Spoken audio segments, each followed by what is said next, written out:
Okay, problem solving with two planes. This is our fifth example here.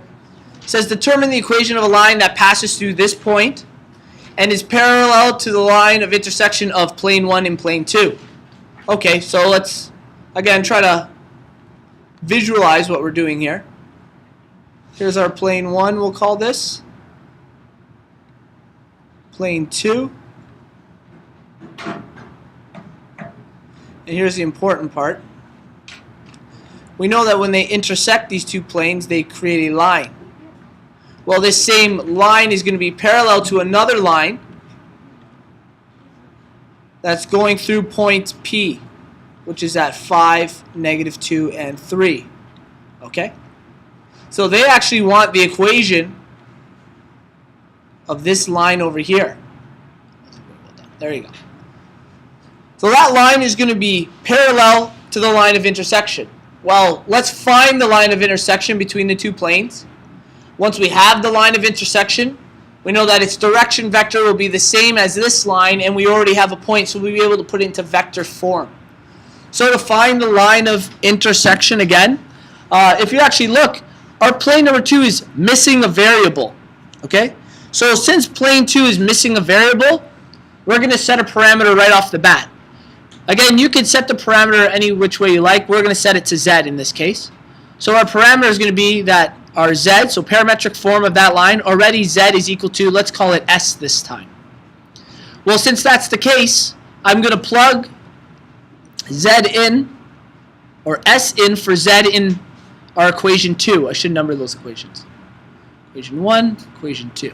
Okay. So equation 2, well, y, did I finish that one?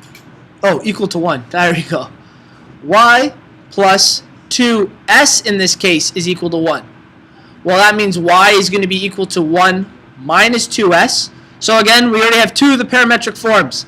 Z is equal to s, that's one of them. Y is equal to 1 minus 2s. And finally, we're going to take these and plug these into equation 1, which read x plus 2y minus z was equal to 6. We're going to plug in this value for y and this value for z. So x is equal to 2. 1, not equal to, plus. Let's do that. 1 minus 2s minus s is equal to 6. So now we can set x equal to some value of variable s and a constant. So x plus 2 minus 4s minus s equals 6. We're going to move both to the other side. This becomes -5. When it's on the other side, it's positive. So x is equal to 6 minus 2 plus 5s.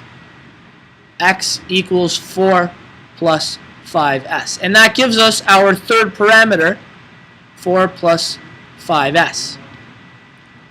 So we've quickly found the equation of this line. But remember, this is not the line we're trying to find. We're trying to find it of a line parallel to this. So what I'm going to do is I'm going to put our equation of a line in vector form again, so we can figure out what the direction vector is going to be. If the lines are the same, we're essentially working with the same direction vector, or at least a scalar multiple of it. So we're going to use the same direction vector when going through this. So we go back down. We're going to put our parametric form of the line into vector form, which means our x, y, and z, or written as vector r, is equal to, okay, r naught, which is x naught, y naught, z naught, plus a value of s, that was our parameter, of vectors, direction vector a. Okay, so let's make sense of this. For x, we're actually looking at the number 4 as our point. For y, we're looking at the number 1. And for z, there's no value there, so we're looking at 0 as the point. For our direction vector of x, well, that's whatever's attached to s, where we have 5. For y, we have -2. And here we just have the number 1. Okay? So what this means is in vector form, the line where the two planes cross, this is that line in vector form. Well, again, we're looking for a line parallel to this. Well, we know our line parallel to this will have the same direction vector.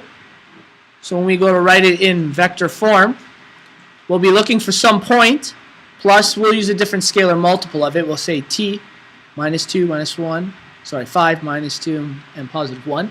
Our direction vector is the same because those lines are parallel. And they told us it passed through point P. Well, that is the point because we can use any point on the line. 5 minus 2, 3. 5, negative 2, and 3. And this here is our final answer.